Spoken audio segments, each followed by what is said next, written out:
Okay. Actually, I didn't blow my nose. I just had to spit a little bit, or get rid of my phlegm. Just a little bit. Anyway, let's get started. We just finished Chung Hegwang's survey. He definitely feels like he does a lot of extra actions. That's literally all I have to say. But yeah, let's start his story. And whatnot. Eesh. To slay a tiger.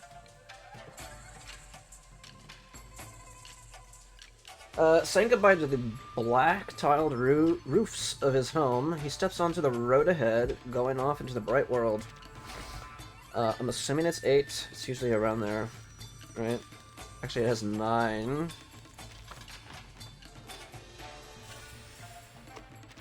The cage.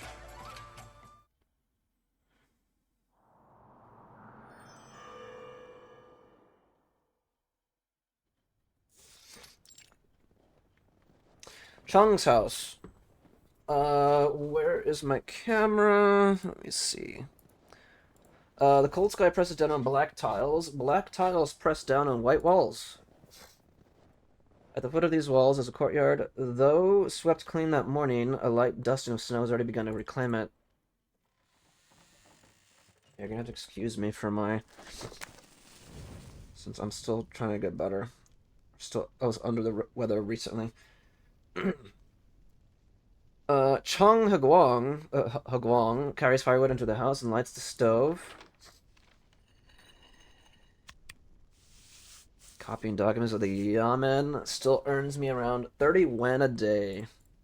Takes a ledger and inkstone down from a nearby shelf, dips his brush in ink, and carefully records the day's income and expenses. 1 bass sold for 7 wen. Expenses: leaf celery 4 wen, 1 jin of salt 5 wen, medicinal herbs 10 wen. I don't know if I'm pronouncing that right. Wen. I don't know if it's 1. Someone steps lightly behind him and drapes a coat over his shoulders. Oh, his mom. Back already? My, every winter feels colder than the last. You should be in bed.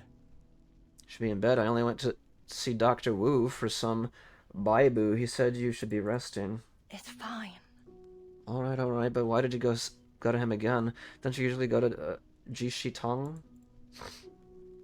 Wanted a new prescription? I heard he just made a new batch of Dazao pills. Did you get some? I told you not to go in there. In fact, I said we should have cut ties with him long ago. Started with his usual nonsense, did he? Refusing to let you inside, using some illness as an excuse. Chong pauses for a moment and closes the ledger. Don't worry. It's no matter. I have the medicine. I'll start brewing it now. What did he say? At the doorway, the branches of a may tree shake off a few clumps of snow.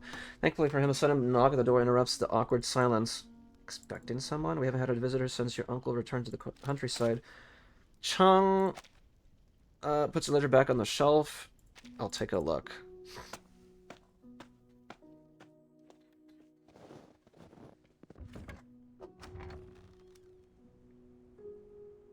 Chung trudges back through the snow to the courtyard gate and raises the latch. Familiar military officer stands outside. Commander Lee? Guang. I hope I'm not intruding. Not at all. I just returned from the clinic and was preparing to brew some medicine. How's your mother these days? Consumption is not easy to treat. Are you here on official Yamen business?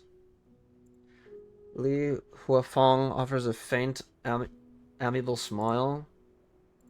The Yamen affairs have nothing to do with me. I'm here to offer you an opportunity.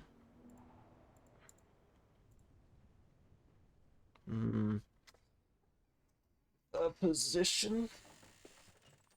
Right. Chung returns indoors, clutching a yellow sheet of paper. The lid of the pot on the stove has already been lifted. The cooked rice porridge inside, sending steady curls of steam into the air. Out of habit, he takes the ladle from his mother's hand. Let me take care of this. Who was it at the door then? Commander Lee. Chung brings the porridge to the wooden table and casually passes the paper to his mother. Mother. Tomorrow I'll ask if Auntie can lend her hand for a while. It'll be a long journey. A few sparrows flit past the window, chirping as they flutter out of the courtyard.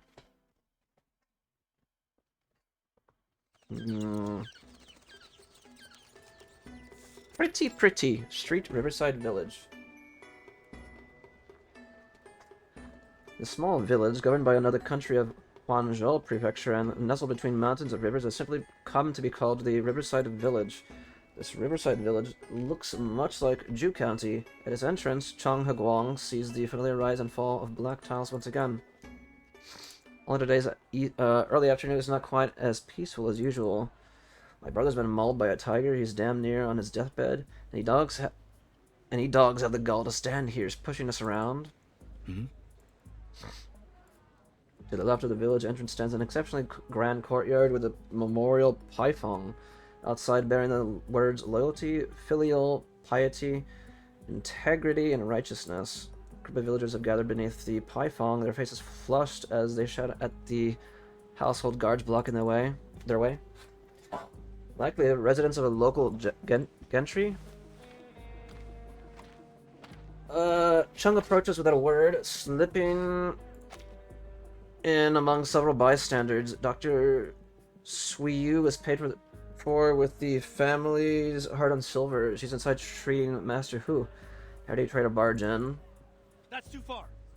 Dr. Siyu is the village physician, not the Hu family's private attendant. What could be more urgent than a life or death situation? What right do you have to stop us? What are you hiding in there? Tell Dr. Siyu there's a patient out here on the verge of death. I know she'll come out to save him. You just have to find another doctor. If you set off now for the county, you can make it there before nightfall. We already hauled him all the way down the mountain to Dr. Sayu's clinic, only to be told she was here. Just look at him. Doesn't he look as though he'll survive a trip to the county? The injured villager slumped over his companion's back, his hastily bandaged his left arm soaked with blood. It's none of our concern. We had no hand in his injuries. If you continue causing a scene outside of Master Hu's house, we'll call the bailiff or to have you arrested. The lead villager explodes in fury. Go on, call him. You're all in cahoots with one another anyway. Hayui is so afraid of dying, he summons a doctor every time he nicks his skin. Enough. Watch your mouth, you slanderer. Our man's been mauled half to death and you won't even let him through the door? That's too far. They waited until land prices were low and 2 acres of my land in exchange for just 1 tael of silver. Last year I had a funeral to arrange and was desperate for money. The Hu family loaned it to me, but charged 5% interest. The lead villager snatches a bow from his companion's hands and aims it at the household guards. A wave of shock ripples through them. The Hu family's out to ruin us all. First they snatch up our fields, then they hound us with debt. They're driving us to death. Follow what villagers tell me. Does this sound fair to you? No! The rest of the villagers shout. Their hoes and clubs raised high. We're done waiting. We're not taking it anymore. One way or another, I'm going through that door. We'll not be pushed around, or will not be pushed around. Burn down the gate. We'll force our way in. The household guards draw their swords, raising their shields into a solid wall. Go ahead and try. This is nothing short of rebellion. Before the words even finish leaving the guard's mouth, an aura flies toward his forehead. Before he can strike, it is cleaved in two by a flash of steel. Chang sheathes his blade, stepping between the guards and the villagers. This man is dying. This man is dying. What harm is there in letting him inside? Who are you? He's not one of us.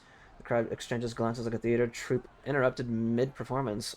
Unsure of what to do next. You. The gate is suddenly thrown open. Enough. What's going on out there?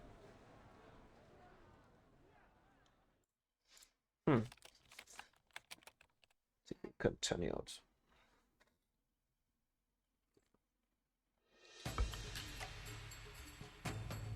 The tiger?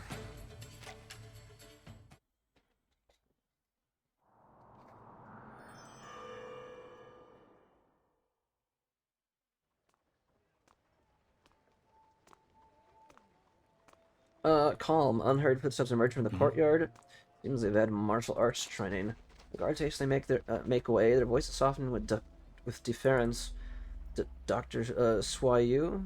Suiyu, have you finished examining Master Hu? You mean his night blindness? Exactly how much time do you expect me to waste on that man? And you out here making a racket and swinging your weapons about while I'm trying to write a prescription? Care to explain yourselves, hmm? She takes the steps two at a time, passing Chung without so much as a glance. Villagers all lower their weapons, allowing her to approach the gravely injured man. She narrows her eyes as she examines him. How did this happen? We were hunting in the mountains and ran into a tiger. My brother, he fell behind, and before he could finish, Dr. Suiyu turns and strides back toward the gate. Get him in here. Get him in here.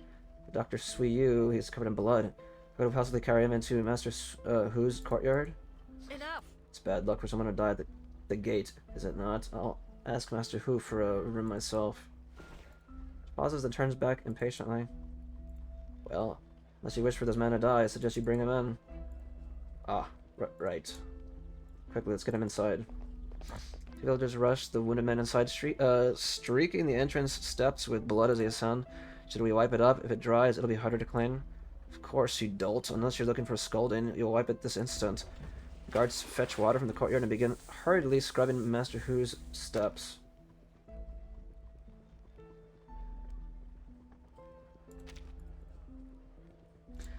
Despicable. All is well that ends well, it seems.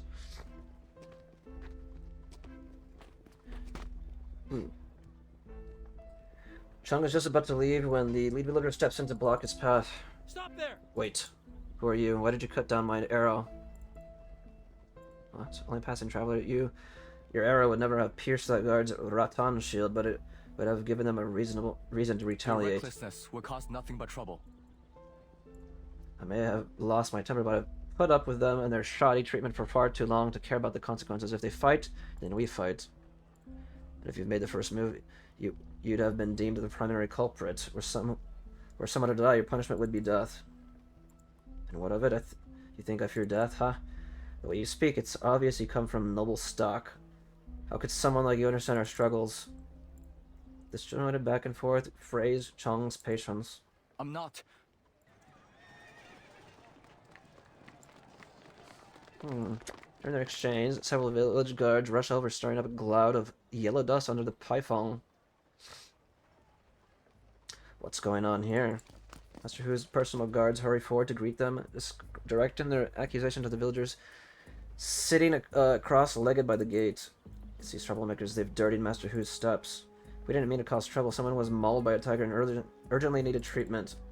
Another tiger attack. We lost 3 people this month to those beasts. We have warned you over and over not to travel into the mountains. Why go up there? This year's feeble harvest, what choice did we have? 5 years ago it was floods, and now it's drought. Grain has grown more expensive than gold. If we don't hunt, what are we to eat? My land has all been taken, and we have no grain stored for the winter. Hunting rabbits is the only way we can scrape together a half-decent meal. If only an immortal would appear again as they did 5 years ago, handing out grain to us all. After a moment's hesitation, Chung steps past the village guards and offers the headman a modest bow. I've had some formal weapons training, including hand-to-hand. If you aim to head into the mountains to hunt the tiger, I will offer my assistance. The village guards exchange amused glances. The mountain forest isn't meant for travel. Only a fool would go there without a good reason. Had these hunters not been so greedy, they wouldn't have happened. Or that wouldn't have happened. The tiger attacked them in the forest, not the village. We can't go traipsing? Okay, I've seen this word before, but I actually have not looked up how to pronounce it. Let me see. Let me actually look it up.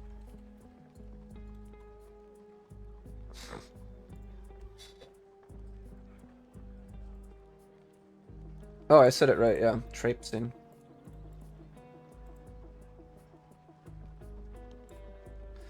We can't go traipsing into the forest hunting tigers. We'd never get any real work done.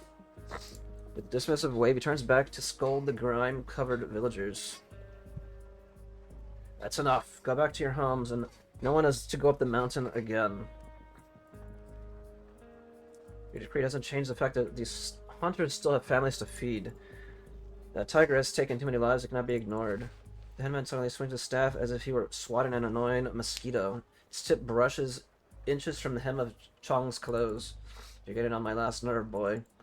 You are neither an official nor a member of this village. What good does it serve you to stick your nose into our business? If you're so eager to play the hero, go deal with the tiger yourself. Okay. Broken cries echo from the courtyard. Chong tightens his grip on the hilt of his blade. It's absurd. Pushes past the guards, once again placing himself between them and the villagers. Hey, what do you think you're doing? The tiger, can you tell me where exactly you encountered it? Time to get stuff done, huh? Mountaintop Riverside Village. Enter the forest and head due south. After passing on a slip, it is somewhere near the edge of the cliff. They said the tiger is blue and white. 2 or 3 times larger than an ordinary one. It almost sounds like a monster. Ahead stretches a thick pine forest with shrubs reaching up to the knee. Wild grass lies flat in an undergrowth streaked with dull rust-red blood. I need to be careful. This is where the hunter was wounded. I should proceed with caution. The forest wind falls silent on the wind. Grass rustles softly. The sound of heavy breathing reaches Chong's ears. It sneaked behind me? Oh. Holy crap, it actually is a tiger.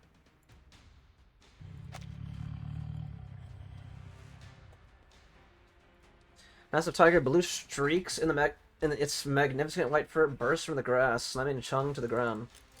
Braces his half-drawn blade across his chest, barely holding off the attack. Blue flames flare across the tiger's brow as it presses its claws against the blade.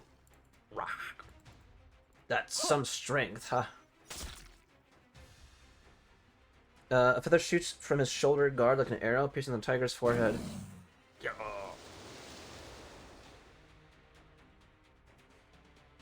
Okay. Thunder's roar shakes the forest. In an attempt to escape, the tiger clamps its jaws around Chung's blade and hauls him forward. Oh. Chung refuses to let go as the tiger barrels forward, rushing them both to a nearby cliff edge. No.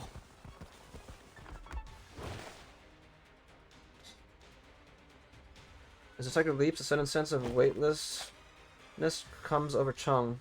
Split second, he grabs hold of the cliff edge, his body dangling below. Ugh.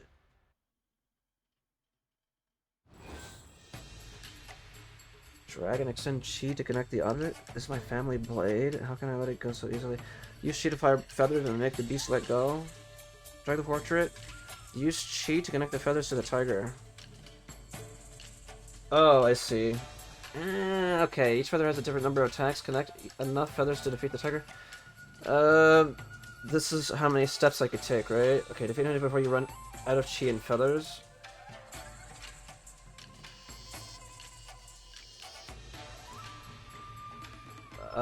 Well, isn't this kind of easy like this? Don't you just do this? Wait, no.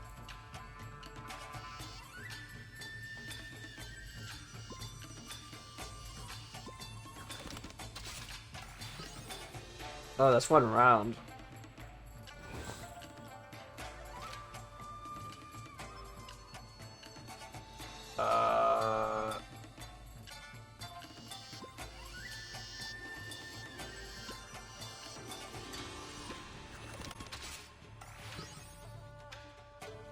Okay.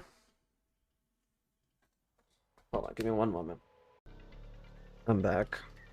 Took a little bit of time. Had to clean up and put up a light, or fix the light outside. House is too dark otherwise. Let me see. I got that. Where did we leave off? Yeah, I had to clean up some dishes and just sweep a little bit. Where did we leave off? I know it started like playing without me. 1, 2, 3. Feather after feather pierces downward. With the final impact, the tiger's grip loosens. It lets out a final howl as it plummets down into the ravine below and vanishes out of sight.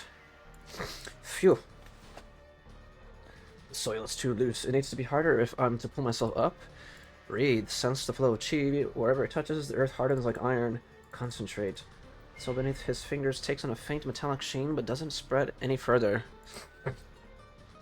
It's too much for me to handle. Massacre. As the soil's Binding begins to fail. The clump in his grip begins to break apart. Pale fog blankets the foot of the cliff. Falling would surely mean his demise. Even so, he feels his grip beginning to falter. Darn it. A heartbeat before his fingers give out. A thin silver thread slices through the air from the cliff edge. That's...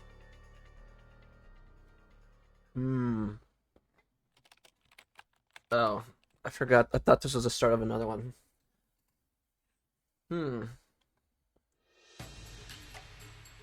Part 3. The old friend.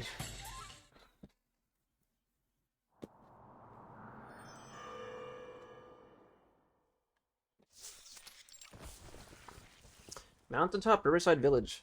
The silver thread coils around Chong's waist and drags him back under the cliff. He hits the ground and rolls, the stabbing pain in his left legs catching up to him on impact. A broken branch is lodged in his calf. Oh. The village doctor stands over him, calmly reeling the silver thread back onto a bone shuttle. It's you? Playing the lone hero is a healthy habit. That's how we usually get things done. Someone has to do it. Someone had to resolve the matter. Besides, once I see a problem, I cannot turn a blind eye to it. That's how I am too, actually. I don't know what... Yeah, it irks me. I'll just keep thinking about it over and over and over otherwise.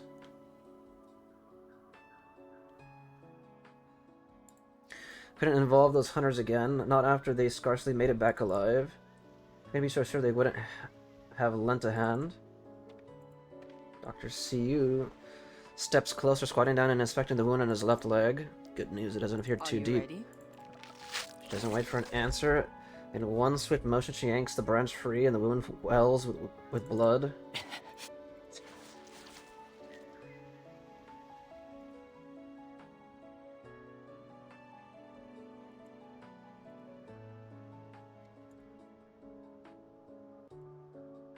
Satisfied there are no splinters left in the wound, Dr. Siu guides her silver thread through a series of precise sutures.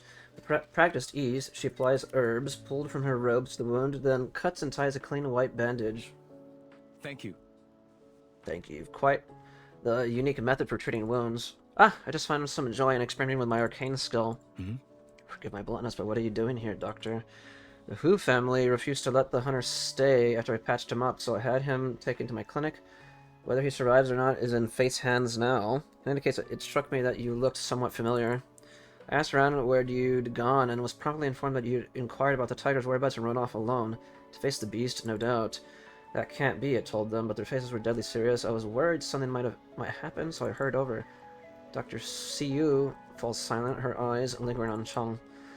Not for your lack of familiarity with the terrain, you're getting lost. Notwithstanding, I doubt I'd be able to catch up to you in time. It wasn't all that dangerous, although the tiger was fiercer than I had anticipated. Ha! The recklessness of youth. May I know your name? Chong Haguang. I must say, Chong Haguang, that flying feather technique of yours is quite curious. A skill passed down through your family, I presume? Yes. That's right. Dr. Sayu's winding of the bandage falters for an instant before she finishes up and knots it. I once knew a man by the name of Chung. He commanded flying metal shards through the air. His abilities were quite impressive. Still, those who excel in such things tend to have weaker constitutions. He used to be on the wrong side of the law, but official was... Oh yeah, his dad was like he did something wrong, right? I remember. That's who she's talking about, yeah, his actual dad. But official was written into both his name and his fate, and sure enough, in the end, he became one. Did you know him? Chung clenches his teeth, his focus shifting to the remaining flying feathers on his shoulder. I could see he discerned it already. He was my father. Yeah. People think of him as a criminal, right? Finished with the bandaging, Dr. Siu stands up and dusts off her hands. Oh, well, that's quite the coincidence. Father and I were friends, which I suppose makes you my nephew, or near enough.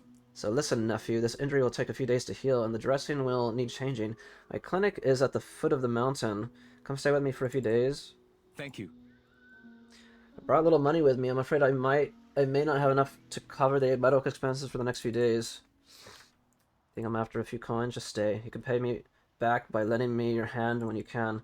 I lend you mine in getting up. No need, I can manage.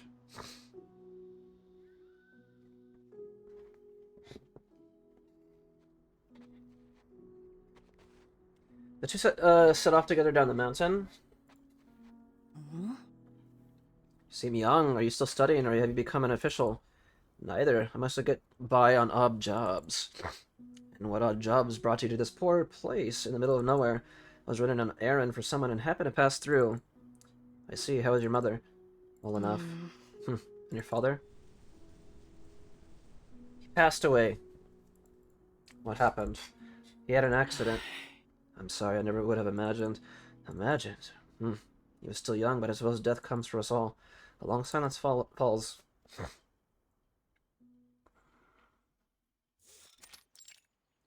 Foot of the mountain. Reaching the foot of the mountain, they push through the grass and follow the stream for a short distance. From between the trees, a solitary white house emerges into view. I set up a clinic out here in the wilderness. It would be easier to see patients if you lived in the village.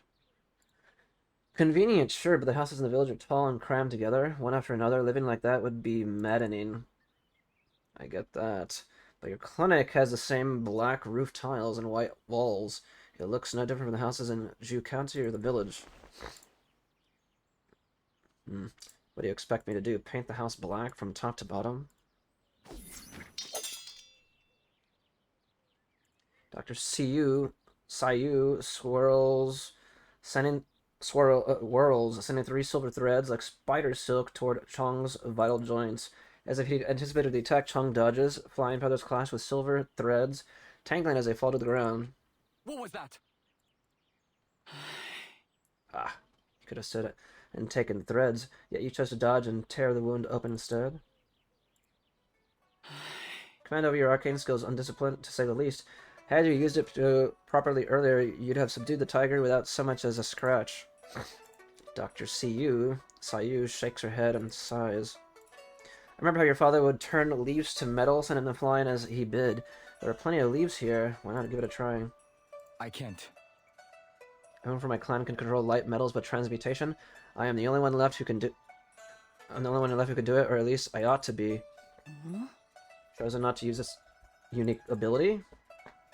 Not exactly. I can yell like a controller as if something is blocking me. As a child, I used it recklessly, caused an accident. After that, with no one to guide me, I dared not to use it often. A waste, if you ask me. I only possess this ability, and yet you shackle yourself with hesitation. Your father and I sparred many times, enough for me to become familiar with his arcane skill. His arcane skill, like mine, relied on guiding matter with chi. If you wish it, I can teach you a few techniques, be a guide of sorts. But why? Why? Because I want to, and because it's the right thing to do? But... Chong Haguang, when an elder offers you her teachings, you shut your mouth and listen. True. Main room clinic. Dr. Siyu... I don't know if it's Siyu... Swings are open the clinic door without ceremony. So the clinic, an assistant is busy bowling medicine. 2 or 3 patients lie resting nearby, including the hunter whose arm was mauled earlier. Doctor, you're back. Who is this? A patient I picked up on the road. How's the hunter? He's still unconscious? Alright, be sure to change his dressing in a couple of hours and keep a close eye on him tonight. Fever could prove fatal. One of the patients, a young man, hops out of bed and runs over it, his face flushed with color. Doctor, that's medicine's incredible. I've never felt so alive, like I could plow 2 acres of land without so much as a breath. Glad to hear. Help me. Doctor, help, help. Doctor, see you, lets out a weary sigh and walks over to the old man's bed. What is it this time? I still feel terribly ill. My stomach hurts and I throw up every time I eat. I give you strict instructions not to have any food, but you just couldn't help yourself, could you? Just brewed him some fresh medicine. I only poured it a moment ago. It's still hot. To the assistant's surprise, Dr. Siyu smiles and looks up at Chong, who is still standing by the door. Perfect, we have just the man for handling a little heat.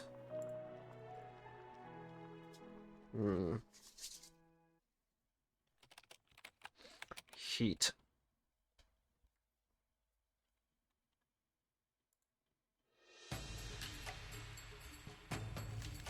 The silver thread. Oh, almost basically about halfway or so.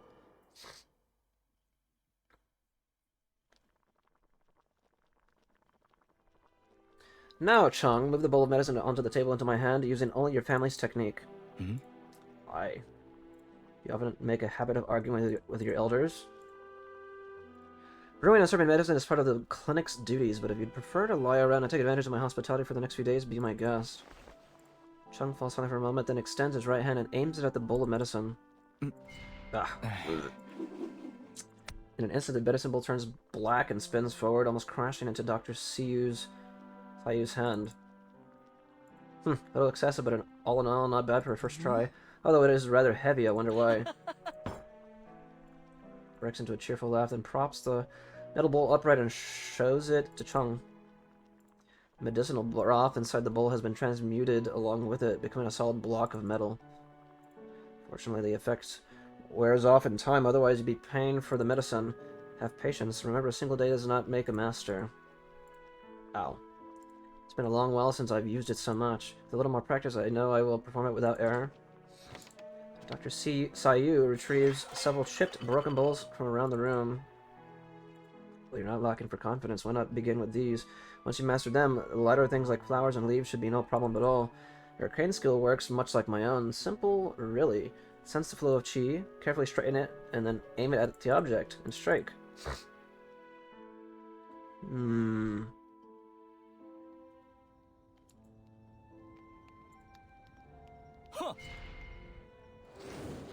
Huh. The metal bowl slams into the wall once again, and Chung's brow knots even tighter. Young man, I have watched you throw that broken bowl around day after day, and I still can't fathom why Dr. Sayu is making you do it. Having woken up with little else to occupy him, the tiger-bitten hunter has decided to strike up a conversation with Chung. I'm training my arcane skill. Unable to resist, the remaining two bedridden patients chime in as well. Training? That old lady can't even throw a punch. What? Does she think she's some sort of martial arts master now? What do you mean, can't throw a punch? Did she catch you off guard too? She looks fierce, has a bad temper, and talks bad enough to rattle the bedpans, but I've never once seen Dr. Sayu get into a fight with anyone. Her arcane skill, those silver threads of hers, is finer than hair. Other than stitching up wounds, what good could they be? Thought hadn't occurred to me. Come now, you can hardly say that. At the Douchois festival, Dr. Sayu played a female soldier, remember? Kill, kill. She was like a demoness. Fierce as anything. Come on, anyone can shout. I could just as well play a great general. All troops heed my command. Another metal bowl rolls onto the floor. Still, I hear there was once a bandit in Huanzhou who fought with silver threads. They say the bandit stole state supplies, torched villages, and left many soldiers wounded.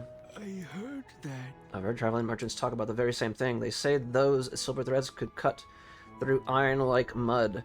Frightening stuff. In the end, the bandit raided Zhu County, but after that, the word of them vanished. Wow. Zhu County, that's the richest place in all of Huanzhou. All manner of merchants and officials live there. Not like this poor backwater town we're stuck in. Nonsense. Dr. Sayu would never stoop to being some lowly mountain bandit. If she could fight, she'd be a hero. Plenty of people have similar arcane skills, don't they? I could produce flames from my fingertips, just like the Hu family. Yes. Suppose you're right. I've never seen her use those silver threads for anything practical, not even to slice a vegetable. Perhaps they simply aren't good for much. You could walk every street of the village saying she's a bandit, and I bet not a soul would believe it. Well. Is that so? There was a time we didn't have a doctor in the village. Small illnesses we just had to endure. We couldn't afford the county fees for anything serious. After Dr. Sayu arrived, villagers could finally get the treatment they needed.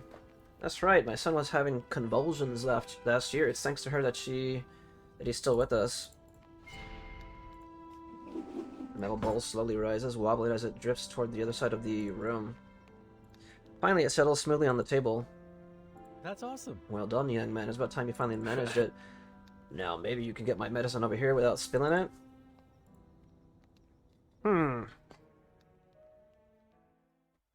Give us that mini-game again.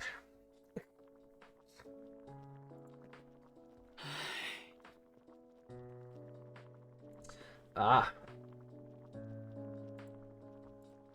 Ah, the Who family is calling me over for medicine again. Ever sending their orders, yet never bothering to actually come to the clinic. I swear the day I end up saving their lives is the day I squeeze 10,000 tiles out of them. Tails? Go ahead, Doctor. I'll keep an eye on the clinic. Dr. Sayu is halfway across the threshold when a teacup suddenly spins in from behind, aimed at her side. Doctor? Dr. Sayu doesn't even flinch. She reaches out her hand, and the teacup halts in midair before slowly dropping into her palm. The cup's base gleams with a clean metallic sheen. The tea inside is perfectly brewed, the leaves fully unfurl and settle at the bottom. So? Not bad. To have come this far in just 3 days, your progress is indeed worthy of praise. Dr. Sayu drains the tea in one gulp and steps out of the door.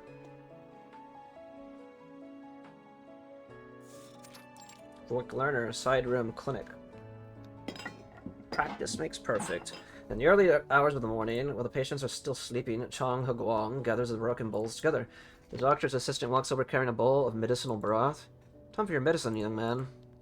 I don't recall Dr. Sayu prescribing me any additional medication. It's a new prescription designed to help replenish your chi. It smells like Huang Shi and Dongui, but my injury is already healed, or there's no use wasting good medicine. You still need to make up for your chi and blood loss. The doctor specifically prescribed it for you. Chung frowns slightly, but still takes the medicine and raises it to his lips. Oh. Silver thread shoots in and knocks the medicine bowl from his hand. It shatters with a sharp crack. Brown medicinal liquid splashes across the floor. Dr. Sayu stands nearby with a hardened expression. That is not what I prescribed. Doctor, you've returned already? Oh, is this guy the killer? Or the thief or whatever?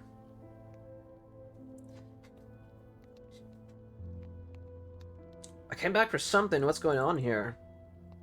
This new patient of yours, he's up to something. Uh-oh. The assistant pulls a pale yellow sheet of paper from his jacket and hands it to the Dr. Sayu. Did you go through my bag? Did you go through my bag? Regular visitors don't inquire about bandits at a clinic. You covered your tracks well, but not well enough. Let's see here. The bandit known as Shuttlebones, bearing arms in public. Robbed of the prefectural granary. Great. Fender is a violent bandit who wields a bone shuttle on silver thread with deadly precision. All jurisdictions are commanded to conduct their arrest with extreme vigilance. So this is the warrant for my arrest. My, look how hideous this drawing of me is. Who would even recognize me from such a scrawl? Suppose it was my arcane skill that gave me away, wasn't it? Sorry, Doctor, I wanted to deal with this before you returned. Oh, he was gonna kill him, huh? Dr. Sayu folds the arrest warrant in half and tosses it into the nearby brazier. Our curious patient here is Brother Chong's child. Heh, I had my suspicions with that arcane skill of his, but so what if he is? We helped Chong Dao Guan when he needed it most. His son ought to help us in return. Besides, you've done nothing wrong. My daughter was starving to death while he dragged his feet every step of the way, acting the young lord. If it weren't you... Dr. Sayu slams her palm down on the table beside her. Enough. Enough. There's medicine that needs boiling. Go. Assistant casts an unwilling glance at Chung, then leaves in sullen silence. Dr. Sayu suddenly sweeps the metallized broken bowls to the floor. Said you're not with the Yamen? I am not. I am not, but on occasion I take bounty orders from them. Ah, you odd job. Is the money you care for, or is it someone else? Why not confront me directly, waiting for me to nurse you to health first, planning to slit my throat in the night? I watched you for days. Nothing about you resembles a That criminal. word means nothing to me. If you swear to me that you never committed arson, hurt anyone, or raided Ju County, then I will leave at once. Dr. Sayu draws in a slow breath, her face returning to its usual calm.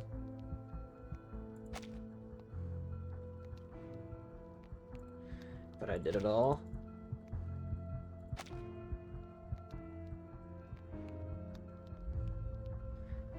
Your injury's healed, hasn't it? Let's get started. Let's get started. No, don't kill her. No.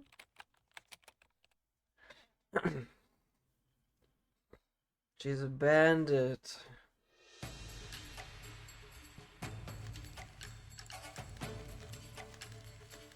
Flying leaves.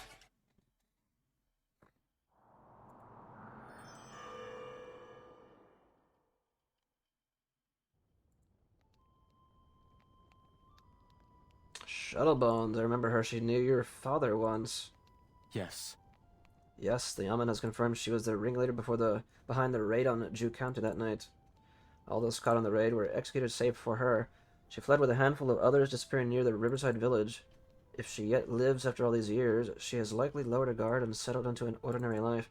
If I resolve this, I'll have amassed enough merit to fill the opening for the constable, and the reward sum will surely help us in the meantime. Finally have some standing, man. Those brutes at the Yaman won't push you around any longer. Father told me a little about Shuttlebones before. She is powerful, a reliable ally, and a formidable foe. I'll be careful. Besides, there are a few anywhere in Huanzhou Prefecture who can match the blade techniques you taught me. That's good to I hear. worry that. I worry that you're pushing yourself too hard. Feng takes his sword down from the wall. No need to worry. This is what I've always wanted. And it's the only right way forward. No. Foot of the mountain again.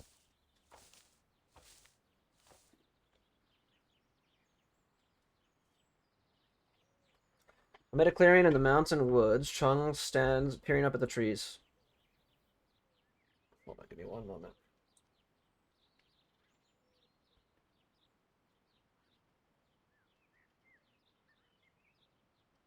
So this is what you meant by a duel. Dr. Sayu perches with one leg propped up on a tree branch, calmly twirling the bone shuttle in her hand. This is how I toyed with the Yamen officers when I was young. You should never expect an enemy to fight on your terms. So be it. Chung draws his blade, cleaving the high branch in a single strike. That's what they used to do too. A silver thread shoots out from the swaying leaves, carrying Dr. Sayu safely to the high branches of another tree. Never worked back then either. Chung sends several leaves shooting upward. They fall short before reaching their mark. You're wasting your energy, and now your arcane skill cannot reach so high. Then I'll drag you back down. Sword swirls in his hands, the force trembling the surrounding pines. After several months, Dr. Sayu cannot help but sigh. Ah, you foolish boy, tell me, what do you believe this will achieve? This little thread of mine can go very far. Allow me to demonstrate. The longer silver thread extends from her outreached arm, propelling her toward a distant tree. Silver thread snaps, sending her hurtling back to the ground. Two metal leaves fall from the air in her wake. Not bad. Nicely done. When you swing between the trees, you lose some height. How much you drop depends on the length of the silver thread. No matter how long your thread, my arcane skill will be able to reach you. Chung bursts his blade before him. Are you ready to finish this? Dr. Sayu turns her back and begins to amble off along the mountain path. No. I'm tired now. Chung stares at her back, confused before deciding to follow after her. How could you? You're never meant to fight. Why challenge me? Why lure me here? Why the hurry? You can't be sure you'll beat me, can you? Ever heard of keeping your blade sheathed and waiting for the perfect moment to strike? And even if you were to win, what I then? would take it to the Yamen. Every moment you defeat me? No. Not until every patient in the clinic is healed. You'll be willing for a long time, waiting for a long time. Over 1,000 people live in that riverside village. 3 days don't pass without someone knocking at the door. Besides, there are still some patients in the clinic right now, or are there not? So what's the rush? We'll come back to this tomorrow.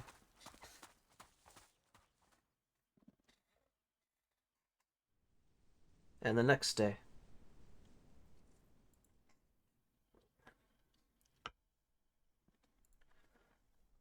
I will believe, I will believe.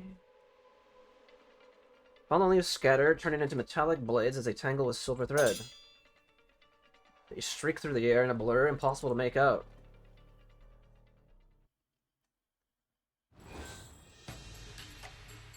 Oh. Connecting to certain areas, all small objects within are automatically connected. Wait, what?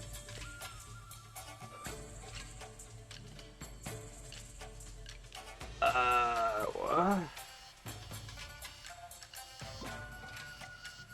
Wait, what?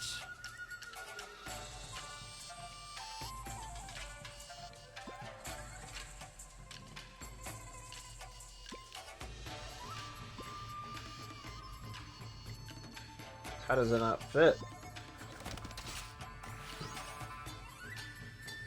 Okay.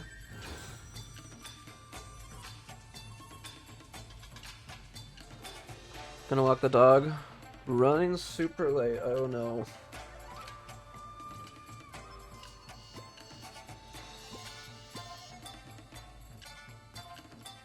Oh, what am I doing?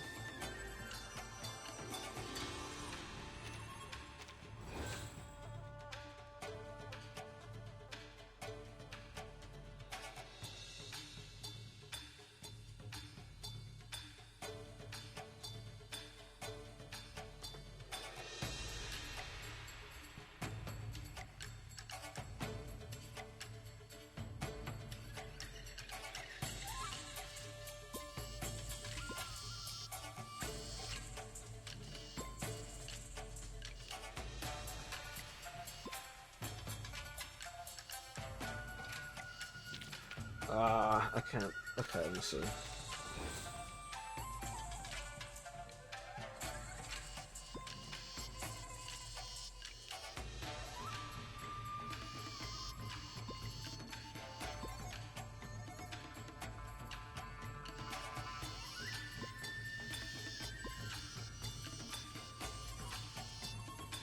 Oh, that's not gonna work.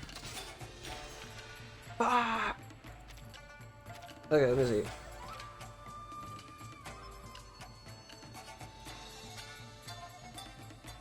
Mm.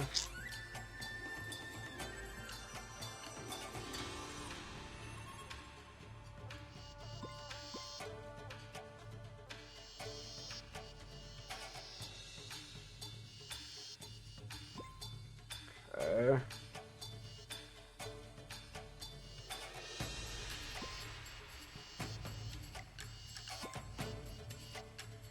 What? What? Did I not do it right?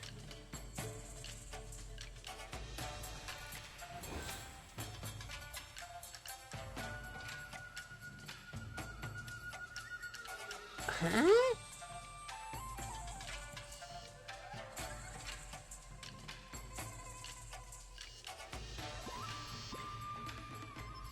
How? Oh my goodness, hold on.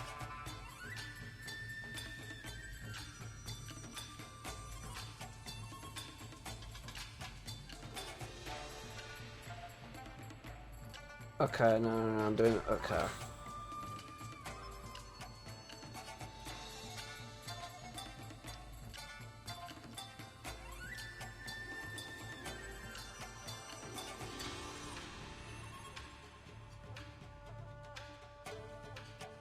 Hmm.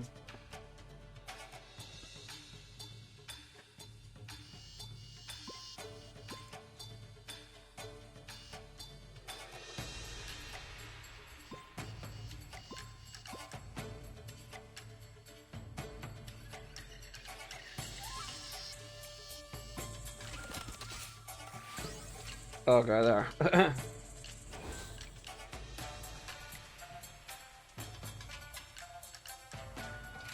um, 6 and 6.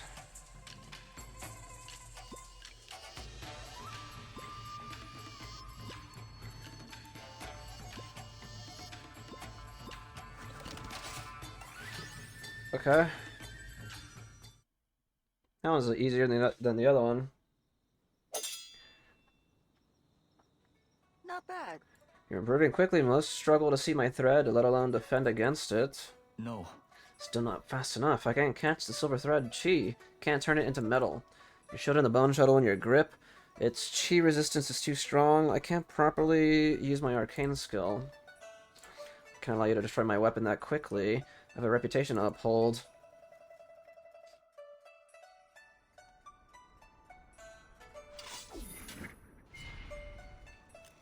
Several blackened silver threads coil around the edge of Chung's blade. You rely too much on your arcane skill. Your metallization is irreversible. You've even trapped your own blade. As a silver thread whips around Chung's neck, the wild grass beneath Dr. Sayu's feet lashes upward in stabbing arcs. The blades of grass halt at her throat. I know there's so many at once, I underestimated you. Ah, let's call it a draw. Fine. We'll stop here for today.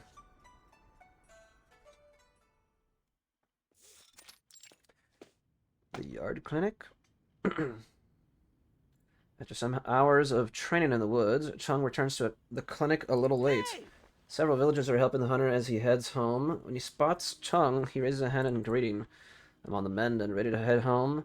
Dr. Sayu has plenty of work to do. Last thing she needs is me taking up more of her time. I heard you killed that tiger. Why didn't you tell me sooner? I'll head back to the village and let everyone know. I only did what was necessary. No need to make a fuss. Man doesn't hear a word, only shuffling off with a foolish grin on his face.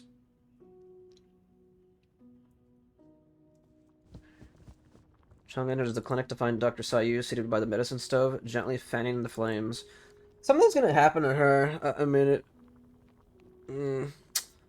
I don't know if she's gonna, like, leave, or she's gonna end up, like, dying or something, or she's gonna get arrested. Something's gonna happen. A few days earlier, Dr. Sayu sent her assistant to prepare medicine for the Hu household. Not only is only the two of them. Such skills in medicine, why become a bandit? Because I wanted to be a hero. No. Righteous ends must be pursued through righteous means. However they justify it, bandits inevitably bring harm to the innocent. There's no reasoning with someone as immovable as you, distributing the grain I'd stolen from the officials to the poor. That is a life worth living. And robbing the people of Jew County, is that your idea of heroism? Dr. Sayu keeps her eyes on the medicine stove, seemingly oblivious to Chong's words. A long silence passes before she replies. No, I know I don't have the stuff to be a hero, but living here and being a doctor respected by the people, that I can do. Tell me what happened to your father. You didn't know? Sorry, I was running for my life back then, too busy pretending to be something I'm not. Ha! Knuckles with a trace of self-mockery. And after that, well, I settled into a life of black tiles and white walls, every day filled with the simple chatterings of villagers and patients, knowing nothing of the outside world. I told you he passed away, confessed to his crimes, and accepted his punishment. I see. Dr. Sayu lifts the lid of the medicine pot and peers inside. In an instant, the clinic fills with the bitter scent of herbs. The villagers speak so highly of your medical skills. Do you know anything about treating consumption? Any special remedies? Consumption? What are the symptoms? How long has it been? Began the winter before last. At first, there was only coughing and night sweats, but the cough worsened rapidly. Over the past 3 months, she's been coughing up blood quite frequently, suffering severe chest pain, and often says she's having trouble breathing. There's nothing I can do. The doctors at Drew County said the same. They were right. I'm afraid she won't make it through the year. I'm assuming she's someone special to you? Without a word, Chong turns his back and leaves the clinic. After a while, the medicine in the pot begins to bubble over. Chung Haguang, pass me the ladle. Chung Haguang. Hearing no response, Dr. Sayu steps away from the stove and heads outside. Yes, Mom. Foot of the mountain again. A small patch of grass grows just outside the clinic. Now that the grass is a weapon, every leaf has been turned into a blade, whirling into tight clusters on the wind. They dart through the wind, striking one after another with sharp, metallic clang. This is unfair. It is, but remember, Chong, flowers bloom and fade, grass withers and thrives, all is governed by the Lord of Spring. I'd never have expected such words from you. Ha! I'm from a medical family. Just a handful of verses picked up in my youth, that's all. Not fond of that kind of talk. The needle find metal shards freeze in midair and scatter across the ground. I'll clean this up. You've cleaned enough. You should head home. I'm not done here. Take care of it. Yes, well, we can take care of that tomorrow. Damn, man. Well, that sucks. His mom is like destined to like, or not destined, but she's gonna die.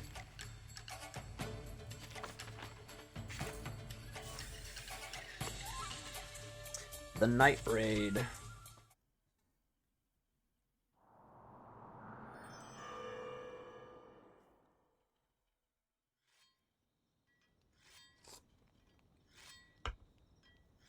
Chung sits on a mat, tending to his sword. The blade catches the light as it turns, casting a few bright reflections into Dr. Sayu's wine bowl. Always wound so tight. The real showdown is tomorrow, so why not relax a little? There'll be no coming back from this one. I clean my weapon every night and reflect on the day's deeds. One must restrain oneself and submit to proper conduct. Of course, forget I said anything. It is precisely because I'm dueling you that I must prepare all the more. Do you truly need the money so dearly? Is that why you're so set on defeating me? No. It's not about the money. Fulfilling this task will give me a chance at a constable's posting. Ah, so you need credentials, then. The circumstances of my birth limit my avenues into court. Dr. Sayu takes another sip of her wine. The court again. Court again. Why does everyone have such a great desires to hold office? Your father has said the same thing once. He told me I was not to come looking for him again, saying that you and I are no longer the same. I'm an official now. I have a life in Ju County. I said to him, people must eat, must they not? Floods have brought ruin to the fields and children are starving, but did he listen?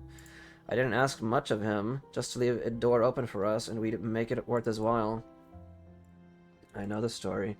Case record Chong Daoguan, garrison officer of Ju County, on account of personal ties, led bandits into the city and permitted the plundering of the county granaries. Further charges include accepting bribes. All statements are entered on record. After the bandits entered the city, they not only looted the granaries, but also vandalized and ransacked nearby homes, drawing the people into their violence. That night, 24 people were killed or injured. In the evening, Commander Chong instructed us to change shifts early.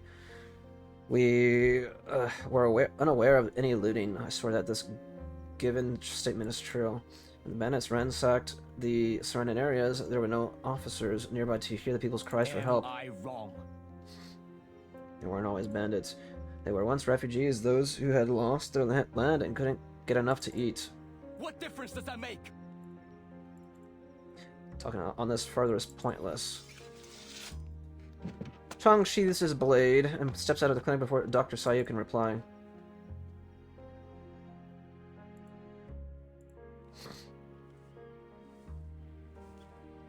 The night grows hazy, draping a faint veil over the trees in the forest.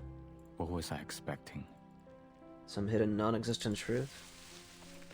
Chong leaves the dirt road and turns into the forest along the path's edge. The darkening grass and shrubs bow away to either side. Layer by layer, the dense overlapping branches part as he moves deeper into the forest embrace. There was no hidden truth, no injustice, just a transaction, one that may even have helped the refugees. But your duty was to protect the people of Ju County. How could you sacrifice their lives? You should have thought about your actions. Stop to think about what could have.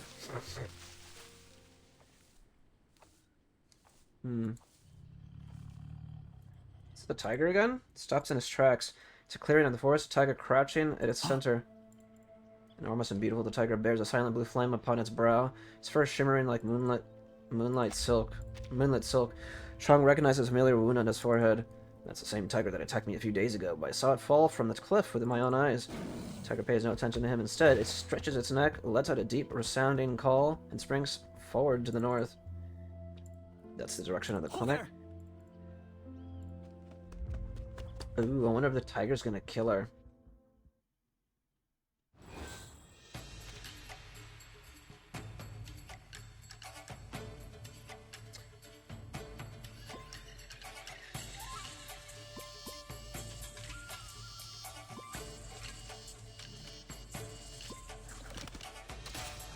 Wow, I had like one left. Okay.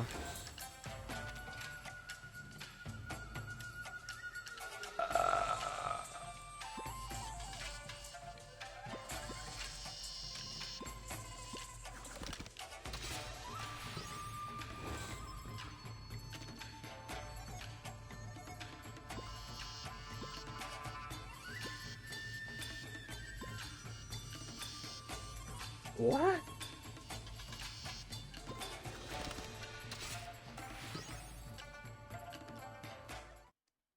That one's a fun event. Dude, they always come up with fun little mini games as you do the character stories. Chung Guang clenches his fists, sending dozens of blades after the tiger. They converge on it in an instant, only to ricochet outward, bursting apart like fireworks.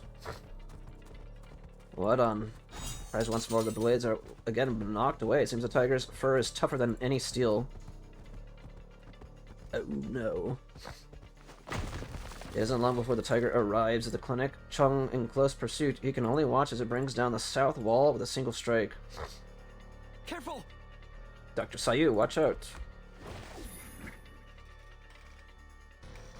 Tiger lifts its front paws high, then freezes.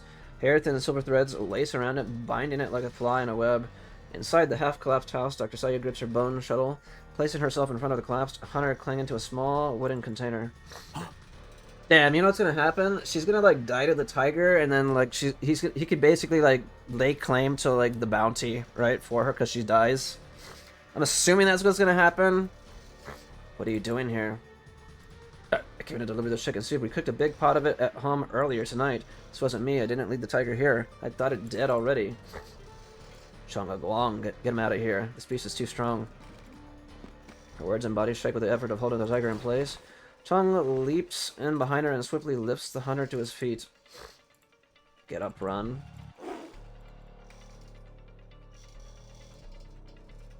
Tiger tenses, and a second later the silver threads snap. Ah!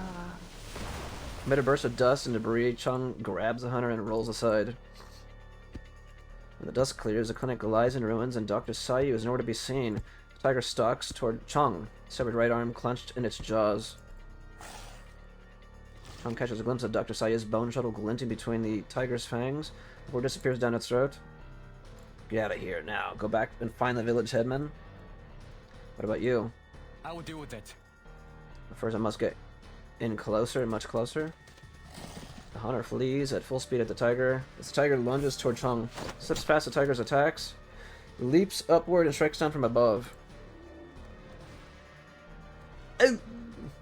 Golden sparks scatter as white fur and cold steel collide. The strike has forced open a hairline cut in the tiger's hardened hide, but the blade is now lodged in it. John grips the blade's hilt, closes his eyes, and draws in a deep breath. Sense the flow of chi. Find the shuttle in the tiger's stomach. I can do this. Takes a moment, but soon enough he begins to feel the flow of chi in the tiger's body. Through the muscles I can feel it. The shuttle's unmistakable chi. The innards of this arcane creature have churned and tangled its chi into a chaotic mass, one that Chong fears he lacks the ability to unravel. As he prods further, It's cold. chi grows cold and dense as it were closing in on the ground around him. It's cold like winter. You fool of a boy, you're not to use your arcane skill again, do you hear me? Are you trying to get us all killed? It's best you don't come to training tomorrow.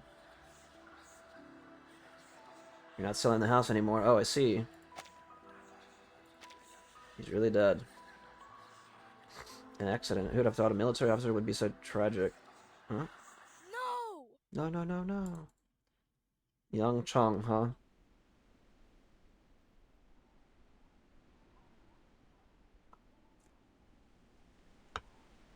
Snow drifts down onto the narrow courtyard in Hangzhou. It seems the snow never truly ends. How can I find what he wants? Where do I even begin? I've already searched every corner of the courtyard. But returning empty-handed would mean admitting defeat to father, and I refuse to do that again. The summer child returns his gaze toward the open gate and beyond. He told me never to go out there, that once I step through that gate, I'll never be able to come home again. But I have to go through it. Maybe what he wants is on the road, and if I can find a way out, then I can find a way back in. He stills himself and takes a tentative step outside. Guang, trust your sense of chi. It will show you more than your eyes alone. Slight tremor ripples beneath the snow. I found it! I found it! Chi closes around the shape of something solid, and Chung's eyes snap open. The shuttle hardens in an instant, as already clenched in his hand. He recalls what he learned as a child, hunting alongside the sons of wealthy families. Head of the stomach. Piercing scream bursts forth from the tiger's throat as it struggles grow frantic. Angle inward above the foreleg, beneath the ribs, and... Your heart is right here. Die.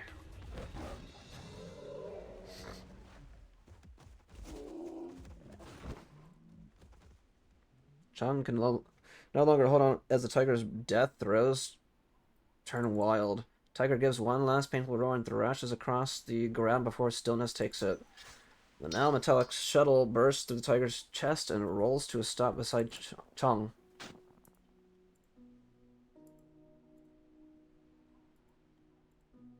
Nicely done. Dr. Sayu staggers up to him, laboring to guide her silver thread to stitch the gushing wound on her right arm. Are you able to stand? Chang forces a faint smell and sucks in a sharp breath of cold air. Sometime later, torchlight begins to flicker along the forest edge. The village guards have finally arrived, fully armed and ready. I brought help. Thought you said there was a tiger. Where? Huh? It's dead? Fine. The snow drifts down like fuzzy willow catkins? Winter is drawing to a close. Never mind, she didn't die, but she got hurt.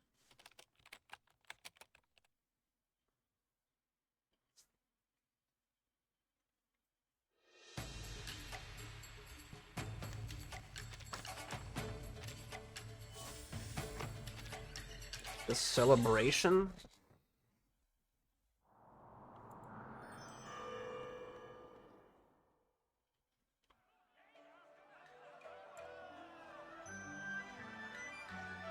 Final gasp of winter snow falls, eventually giving way to clear skies. For this impoverished village, such a celebration is rare. Every household gathers in Master Hu's courtyard, drinking deeply and eating meat by the mouthful. Rumor has it that this is all thanks to Dr. Sayu's mediation, marking it a feast to celebrate the slaying of the tiger and to pray for a plentiful harvest in the year to come. Yeah, welcome back. Let's go in a shower. Yeah, do your thing, man. Make way, our young hero is here. Toast to you, my friend. The moment Chang steps into the courtyard, several hunters block his way with raised bowls of wine. No need. There's no need for that. I merely did what I could. what I could. There's no need to be so polite. Come sit, have a drink with us. It'd be rude not to. Don't care for drinking. Drink. Yeah, go on. Dr. Sayu hides behind a nearby pillar, quietly chuckling to herself. Hopefully that'll get him to loosen up a bit. Doctor, my belly hurts. Little girl tugs at the doctor's sleeves, looking about her with tear-filled eyes. Squats down, presses gentle fingers on her pulse, and slips a sugar-bound pill into her hand. It's nothing to worry about, child. Take this sweet little pill and you'll feel better in no time. Thank you. Thank you, Doctor. Dr. Sayu lifts her eyes to see a deep blue clad figure sitting along the edge of the black roof tiles. That boy, can he really not enjoy any sort of celebration? She climbs the ladder up to the eaves, one step at a time.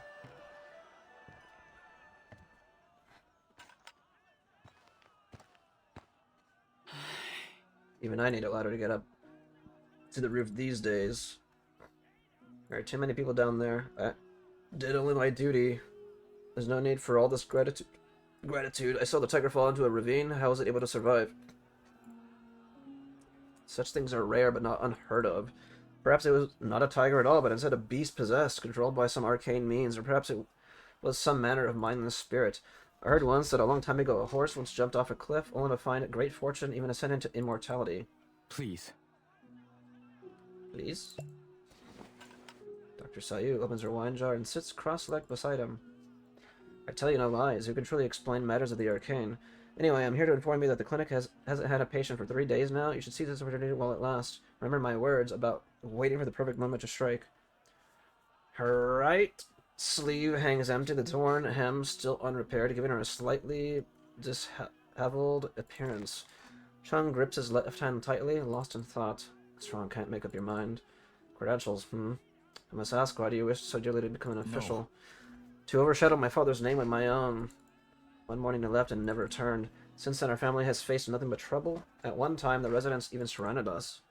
Why not simply move away? After the incident, many of my family couldn't stand the gospel and returned to their lives in the countryside, but we cannot give in to those people, and we can't run from this stain on our Don't name. bother with it. Don't bother with the rumors. Don't bother with those who try to kick you when you're down. One day we'll prove our family's innocence. The sound of villagers' laughter floats on the breeze. Huh, but you were innocent all along. In truth, it was my fault. She takes a swig of wine, her voice growing hoarse.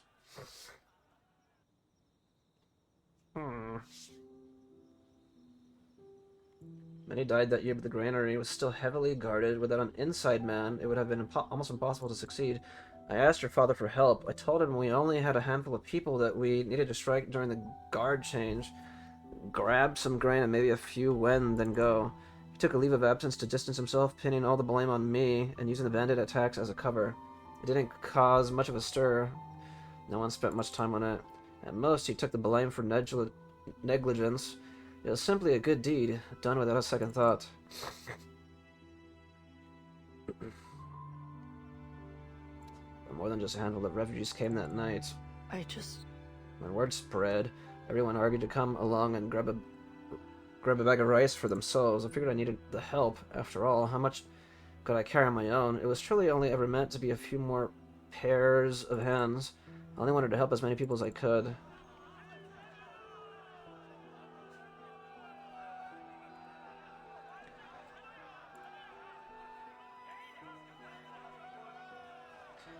People below link arms, their voices rising in clamor.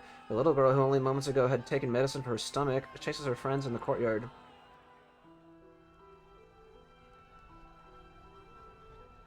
We entered the city and found ourselves at a merchant's house. Some were so taken with the black tiles and white walls, they refused to move on.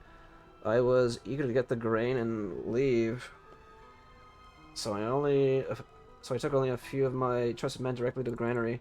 By the time I returned, the situation had already spiraled out of control. Fires, yelling and screaming, I watched my friends break into houses and come out with hands full of jewelry.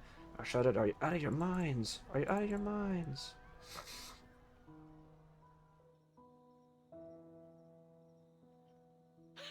She laughs loudly, spraying a mouthful of wine. They said, we're stuck outside the city, starving and freezing, trudging along dirty roads. What right do these people have to sit in the city, feasting in their fine halls? Like what I saw when I first arrived here. Ha, indeed. Stopped a few, urging them to hurry along. We still had to go back and hand out the grain, but most refused to listen. From then on, I told myself that those white houses held some sort of evil magic, otherwise how could they lure good people to their doom? After all, they all died in the end. Burst of noise erupts from under the eaves. See, I told you I could make fire. Little flames dance at his fingers, and a steady fire burned in the middle of the courtyard. Looking down from the roof, the flames seem as though they are scorching the houses, or is it that they only cast a warm orange glow on their faces? A proud laugh from the young man sets the children off, while the elders frown in disapproval. Dr. Sayu tosses her wine jug aside, hops to her feet, and lets out a hearty laugh of her own. Sound of her voice, the people turn their gaze upwards. Burn it. Burn it all. Burn down the house. Burn down the walls. The houses were burned to blackened ruins, but rice grew in abundance from the fertile soil. Doctor, what are you talking about? Haha, the doctor's drunk. She's playing at being a general again. Hey, why are you putting it out? Flames fizzled out. The surrounding houses returned to the original dreary state.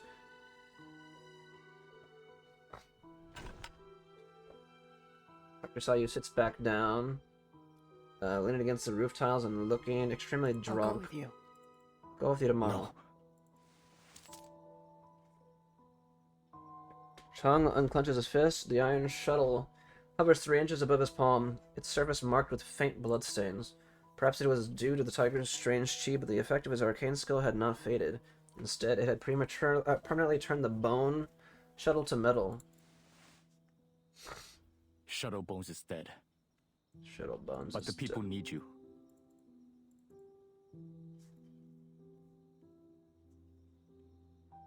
He let her live.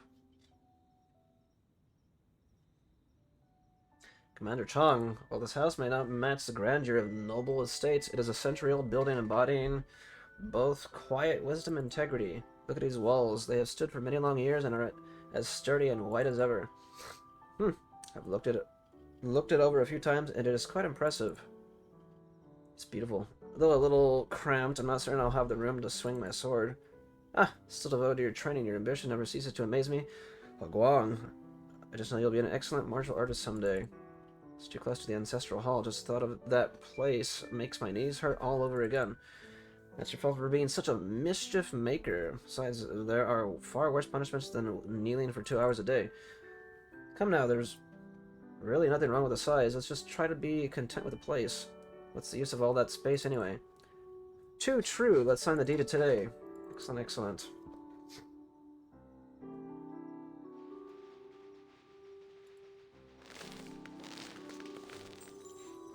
Oh my, look at those flowers flying through the air. Guang? Oh, it's no trouble at all. The young master's magics are truly impressive, like scattering golden flowers to celebrate your new home. And I must say, congratulations once more. You've made the right choice. May your home be blessed with peace, your family flourish, and will fill your halls.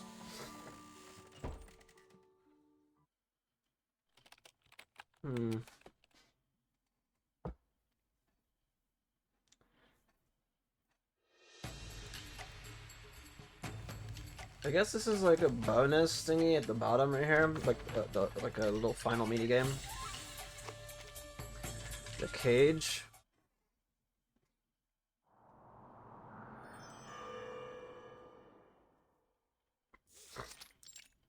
Foundation office. Oh, okay. The door at the far end of the hallway shuts, blocking out the muffled sounds of conversation.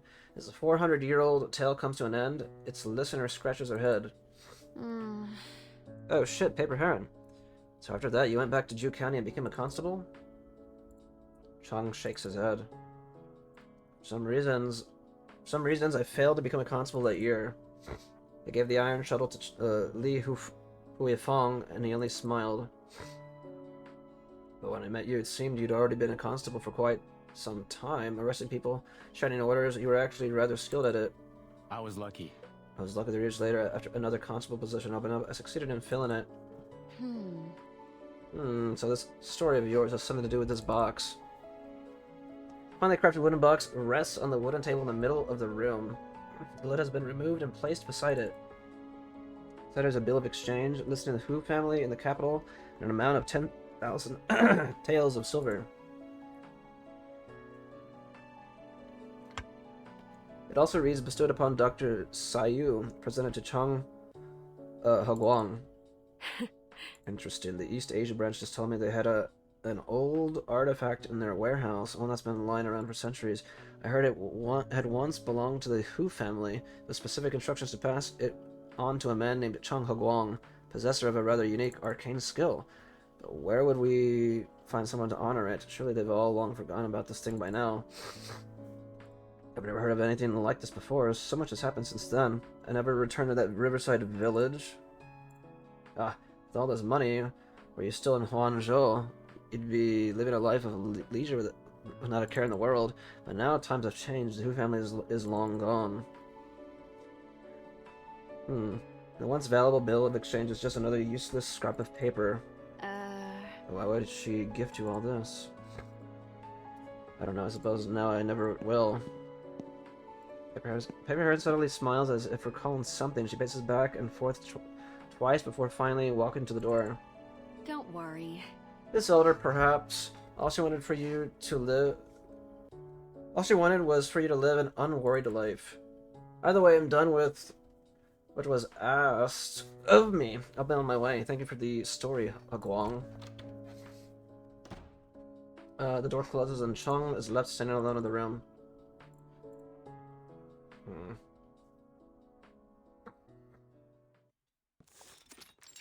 Side room clinic. Are you leaving? Chong nods as he finishes packing up his bundle. Matters are settled here. I need to head back right away. Here, take this medicine. It'll help with her cough. Thank you. Thank you. Surprised you're letting me go. I thought at the very least you'd resent me for what happened with your father. He made his decision and you took responsibility for his actions. Sometimes I think you're much more alike to us bandits than your vaunted officials. Ken puts the medicine in his bag and stops for a moment. No.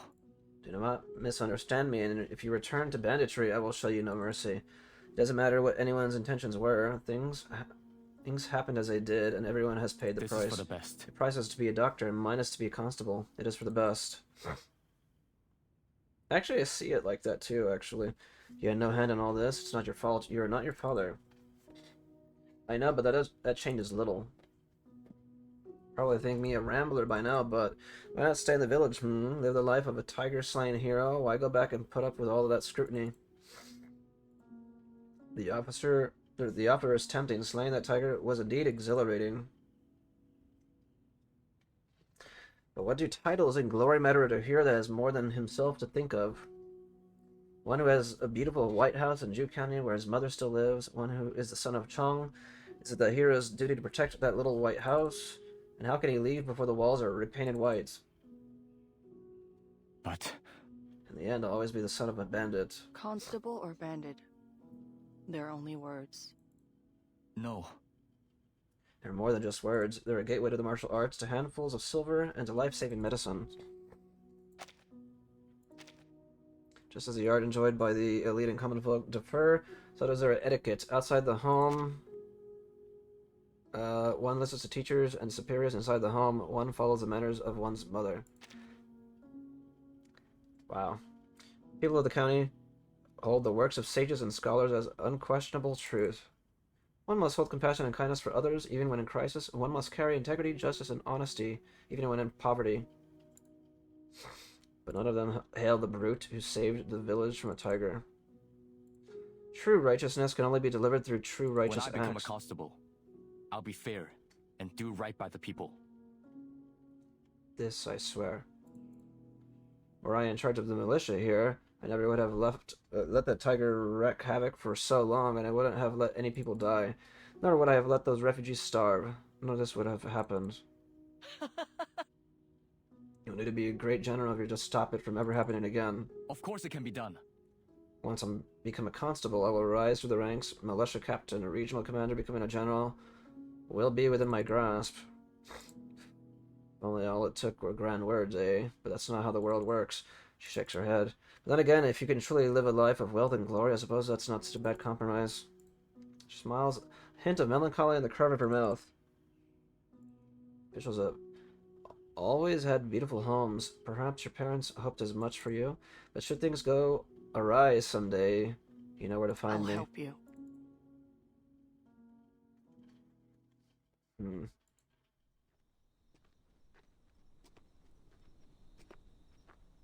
Chu County looks just as it did before. The streets are filled with pretty houses, one on top of the other, and all topped with black tiles. Only words. Constable and Is that Bender so? are only words.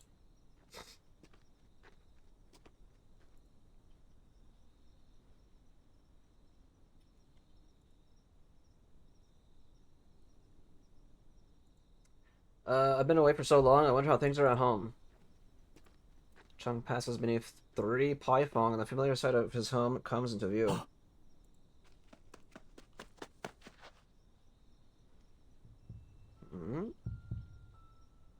That year I had planned to sell the house and set aside some money. Those who came to look all praised it, calling the courtyard splendid and the house magnificent.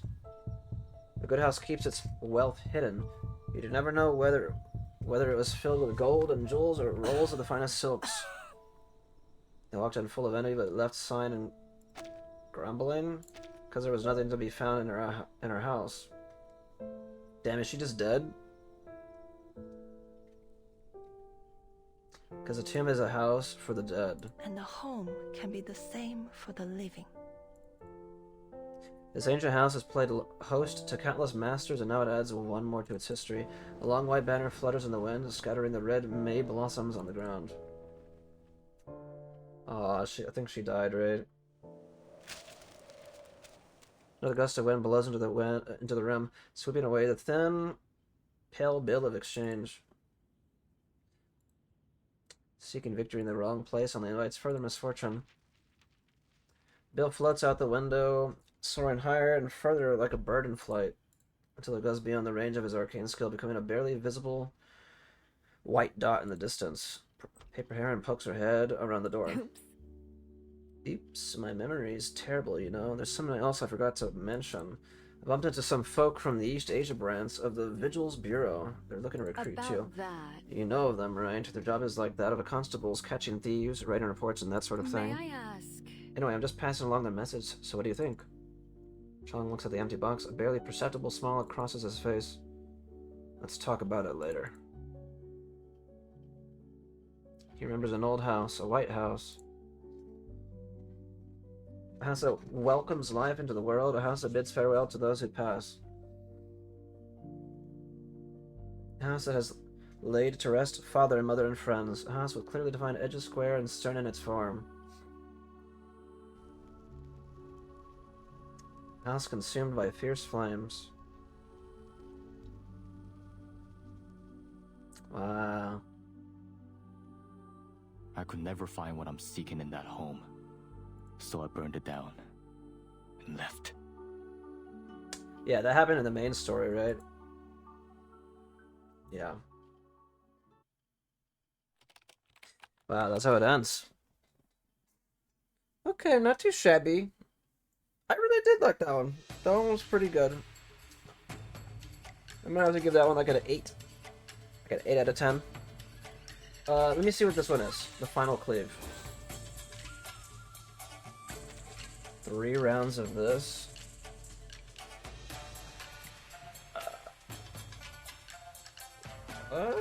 Oh, there's one all the way over here. Okay, hold on.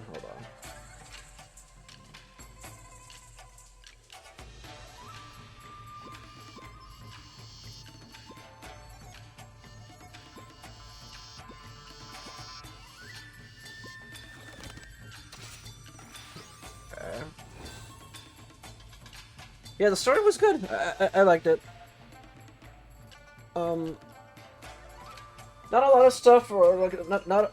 I don't know. I guess just as long as the vibes are good and everything, and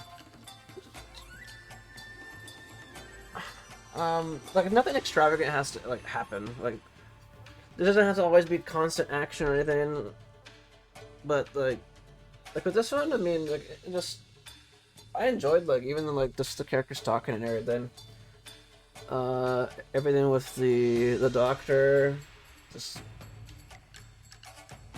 I really did enjoy it. It was a fun read. Oh my gosh, how do I?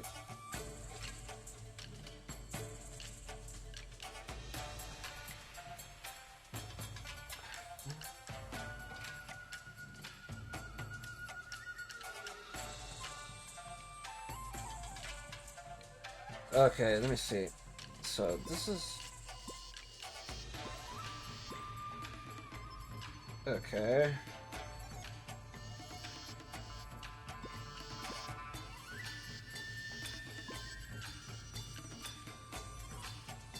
Yeah, come on, work with me here.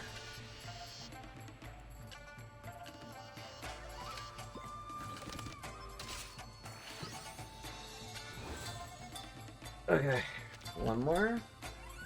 20.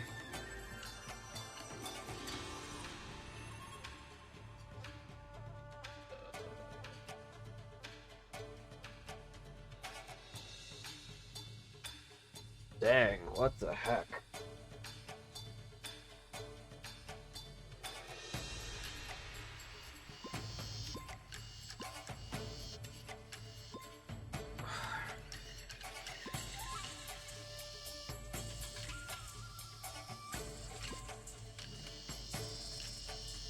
Oh my gosh.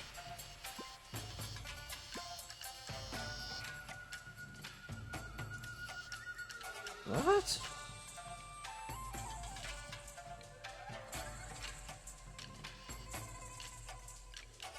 Oh, I'm so stupid.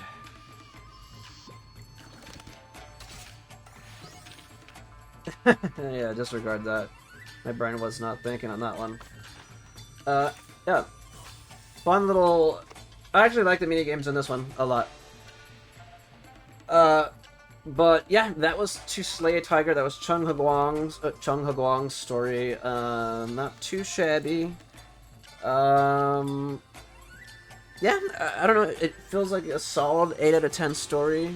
Again, like nothing like really extravagant really happened, but I don't know. The entire like plot with the doctor, with the old lady, right? Dr. Sayu. It was fun. I was wrong though. He didn't. He didn't. You know, she didn't end up dying, and he like, you know, take the. He didn't, you know, use her that as like a reputation boost, right? He didn't take her the, you know, like the bounty or anything.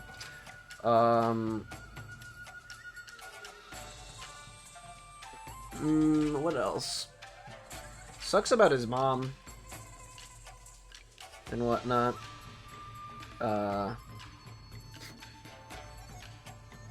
Yeah. What else? It was also a cool scene, Paper Heron, along with Chong at the end. It's always nice seeing them. Actually, I really enjoy it when I see at the end of the agent, or not agent story. I was gonna say agent story. At the end of character stories, like where they currently are, like whether they're, you know, where they currently are in the present, whether they're there at like the Foundation or just wherever. Right? I mean, they were just both chilling there at the East Asian branch, right, of the Foundation, I guess. Yeah, pretty cool, man. But anyway, that is gonna do it. That was Chung Guang's story, To Slay a Tiger. Fun little read. Didn't take too long. I did have to take some breaks in between though to get stuff done. But yeah, that is gonna do it. For you guys chilling and hanging out. Let me know your thoughts and opinions on the story. What did you guys think of it? In the comments below. And yeah, I'll catch you guys on another one. It is.